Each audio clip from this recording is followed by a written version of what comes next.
ಹಳೆಯ ಚಿನ್ನದ ಒಡವೆನ ಅಧಿಕ ಬೆಲೆಗೆ ಮಾರಬೇಕೆ? ಅಂದ್ರೆ ಆಟಿಕಾಗೆ ಕಾಲ್ ಮಾಡಿ 8880 ಅಟ್ಟಿಕಾ ಗೋಲ್ಡ್ ಕಂಪನಿ.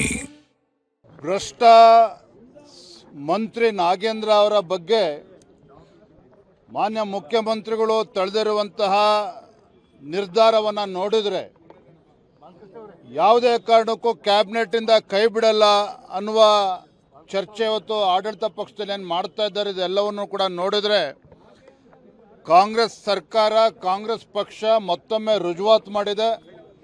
ಈ ಕಾಂಗ್ರೆಸ್ ಸರ್ಕಾರ ಇರುವುದೇ ಭ್ರಷ್ಟರಿಗಾಗಿರ್ತಕ್ಕಂಥ ಈ ಕಾಂಗ್ರೆಸ್ ಸರ್ಕಾರ, ಜನರಿಂದ ಜನರಿಗಾಗಿ ಜನರಿಗೋಸ್ಕರ ಇರ್ತಕ್ಕಂಥ ಕಾಂಗ್ರೆಸ್ ಸರ್ಕಾರ ಅಲ್ಲ. ಭ್ರಷ್ಟಾಚಾರಿಗಳನ್ನು ರಕ್ಷಣೆ ಮಾಡೋದಕ್ಕೋಸ್ಕರ, ಭ್ರಷ್ಟರಿಂದ ಭ್ರಷ್ಟಾಚಾರಿಗೋಸ್ಕರ ಇರ್ತಕ್ಕಂಥ ಕಾಂಗ್ರೆಸ್ ಸರ್ಕಾರ ಅನ್ನೋದನ್ನು ಹೇಳೋದಕ್ಕೆ ಇಚ್ಛಪಡ್ತೇನೆ. ಇವತ್ತೇನು ದಲಿತರ ಬಗ್ಗೆ ಮೊಸಳೆ ಕಣ್ಣೀರನ್ನು ಹಾಕ್ತಾ ಇದ್ದೀರಲ್ವ ನಾಗೇಂದ್ರ ಅವರು, ಕಾಂಗ್ರೆಸ್ ಸರ್ಕಾರದವರು, ಎಲ್ಲಿತ್ತು ನಿಮಗೆ ದಲಿತರ ಪರವಾಗಿರ್ತಕ್ಕಂಥ ಕಾಳಜಿ?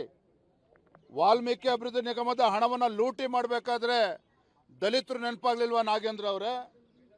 ವಾಲ್ಮೀಕಿ ಅಭಿವೃದ್ಧಿ ಹಣವನ್ನು ಲೂಟಿ ಮಾಡಬೇಕಾದ್ರೆ ರಾಹುಲ್ ಗಾಂಧಿ ಅವ್ರಿಗೆ, ಕೆ ಸಿ ವೇಣುಗೋಪಾಲ್ ಅವ್ರಿಗೆ, ಡಿ ಕೆ ಶಿವಕುಮಾರ್ ಅವ್ರಿಗೆ ದಲಿತರ ಹಣ ಅಂತೇಳಿ ನೆನಪಾಗ್ಲಿಲ್ವಾ?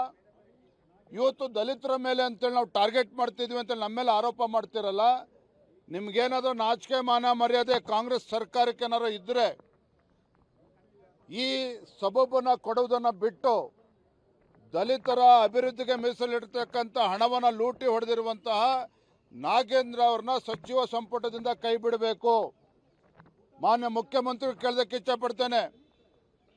ಇವತ್ತು ಸಿದ್ದರಾಮಯ್ಯನವರು ಕೂಡ ಮಾತನಾಡಬೇಕು. ಮಾಜಿ ಮುಖ್ಯಮಂತ್ರಿಗಳು ಯಾಕೆ ಹಿಂದಿನ ಮುಖ್ಯಮಂತ್ರಿಗಳು ಸಿದ್ದರಾಮಯ್ಯನವರು ನಾಗೇಂದ್ರ ಅವ್ರನ್ನ ಸಚಿವ ಸಂಪುಟದಿಂದ ಡ್ರಾಪ್ ಮಾಡಿದ್ರು?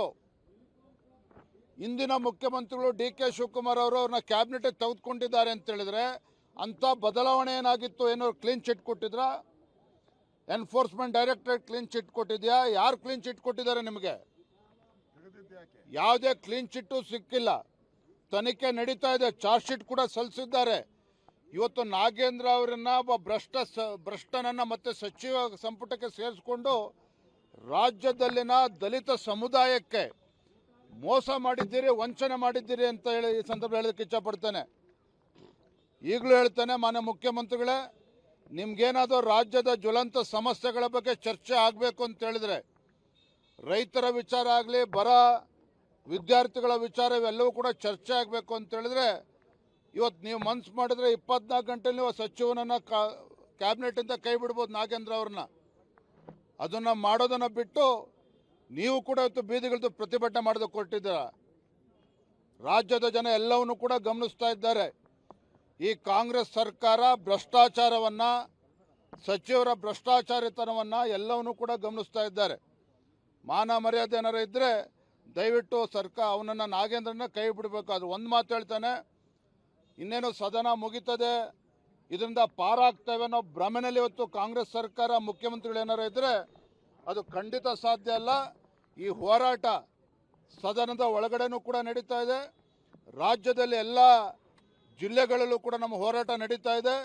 ಸದನ ಮುಗಿದ ನಂತರನೂ ಕೂಡ ನಮ್ಮ ಹೋರಾಟ ರಾಜ್ಯದಲ್ಲಿ ಮುಂದುವರಿತಾ ಇದೆ. ಈ ಎಚ್ಚರಿಕೆಯನ್ನು ಮಾನ್ಯ ಮುಖ್ಯಮಂತ್ರಿಗಳು ನಾನು ಇವತ್ತು ನೀಡ್ತಾ ಇದ್ದೇನೆ.